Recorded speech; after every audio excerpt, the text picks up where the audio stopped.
talk to us about moral injury at the local level here in Jacksonville is Reverend Jeffrey Smith. Reverend Smith served in the Navy as an aviation anti-submarine warfare operator before being ordained, where then he went to serve as a chaplain in the Army National Guard and the reserves, and he also was activated in active duty. He's been a vital member of our community to enlighten veterans about moral injury, including providing moral injury support groups.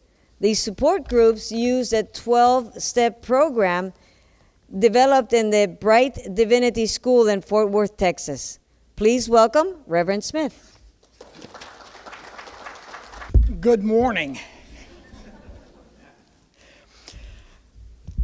I was asked, and very pleased to have been asked to come and to share a little bit about what's going on here in Jacksonville with moral injury. I want to give you some background in how I came to be interested in moral injury first. I currently have been for the last 17 full years as the senior minister of First Christian Church Disciples of Christ down in Mandarin. Probably 5-6 years ago, I got involved with a group that provides service dogs for veterans with post-traumatic stress, military sexual trauma, and traumatic brain injuries. Oops, here we go. Sorry. You're good. Better? And the group also provides service animals for people in the civilian side of the house. Our grandson has one of the animals. This group is called PAWS, P-A-W-S, the number 4, and then People, PAWS for People, and also PAWS for Vets. Working with the PAWS for Vets side of the organization, I had the opportunity to witness firsthand the amazing things that take place when a veteran who is struggling meets their dog, when they are selected by their dog to be the owner of that dog. And then when they are trained along with the dog to overcome the triggers that cause the symptoms of post-traumatic stress. I saw some miraculous things take place. But many times, even though the dogs were doing something powerful, there was something still there, something that was not being addressed. And I didn't know what it was. And then one afternoon, I got a telephone call from North Carolina, from the Quaker House. And the Newsoms, is that their names? Called and said that Dr. Brock had just been from Bright Divinity School and the Soul Repair Center, had just done a presentation at the Quaker House and had mentioned that First Christian Church may be a place in Jacksonville that would welcome them to do presentations. And to date, I think we've done 4 for them. And as a result of that, I began to do my reading, trying to get an understanding of what this moral injury was all about. A part of that journey was to go out to the Soul Repair Center. And while I was at the Soul Repair Center, I had the opportunity to hear a young man who was about to graduate from seminary. And I want to read just a little bit about this before I get to what's going on in Jacksonville, because I think it's important. Michael Yondell was an ordnance disposal specialist for the United States Army. He only served for 6 months in Iraq.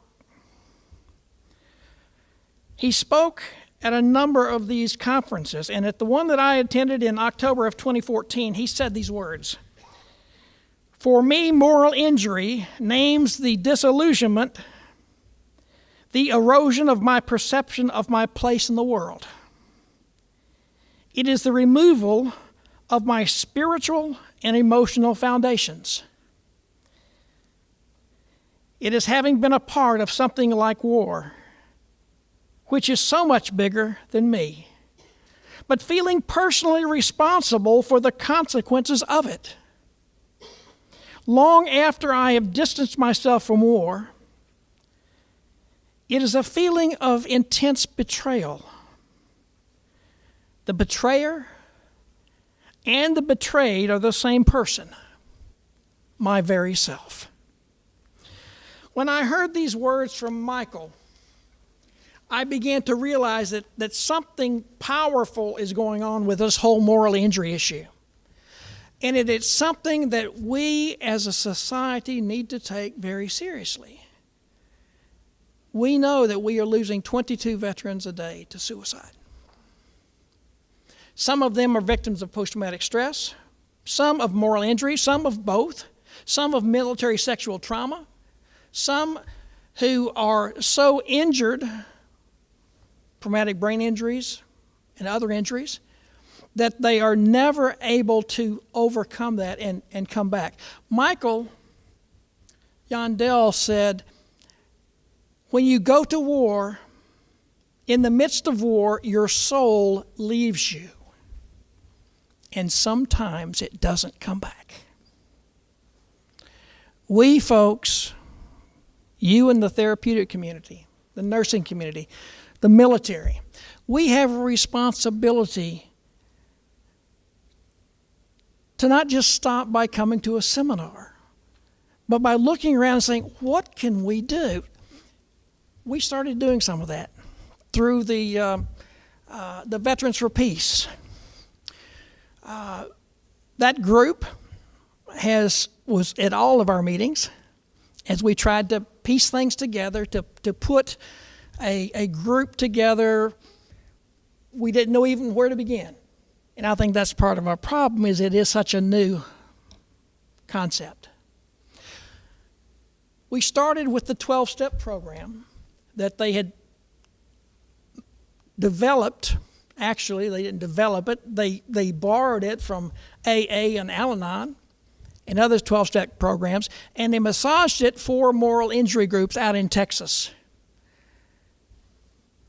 The little flyers in the back, but also in the material you can get, or go to Bright Divinity School Soul Repair Center and you can get it online. But in doing that, at First Christian Church, we have 7 different AA groups that meet at in our church during the week. And I know a lot of those people very well. And many of them themselves are combat veterans. Many of them have not only moral injuries, but substance abuse issues. They have post-traumatic stress. And some of them came with us, and we were trying to start a moral injury support group using the 12-step program. The thing we discovered was that the folks who were interested in the 12-step program were already in a 12-step program for their alcoholism or their dependence on prescription drugs. As a result of that, we went out and we've reached out to different people. We've reached out to the counselors at the VA, to private counselors in private practice here in town, to groups like the 5-Star Veterans Center here in Arlington. I know they've had you up to do some moral injury training for them. The 5-Star group, in every one of their group settings, I'm told, talk about moral injury in that group. So there is something there that we need to continue to push and try to come up with more and better ways of reaching people. When I first read Rita Brock's book about moral injury, Dr. Brock from the Divinity School, she talked about hearing her father in the other room talking with his buddies. So the first thing that came to mind was, well, in order to help somebody with moral injury, they have to be a fellow soldier. They have to have been there too. But that's not necessarily the case. The next thing was, what methodology do you use? 12-step? Do you use the warrior circles? Do you go through various techniques, many of which you talk about in your book? The answer is yes and no. Each person is different. For example, the latest thing is that the chaplains may be the key, at least that's what the active duty side of the house thinks, to helping people deal with their moral injuries while they're on active duty. Funny thing about that, right?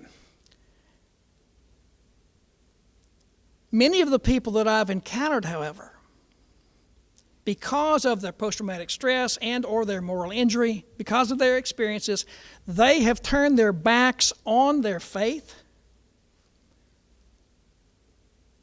and they don't see a chaplain as a moral authority to talk to.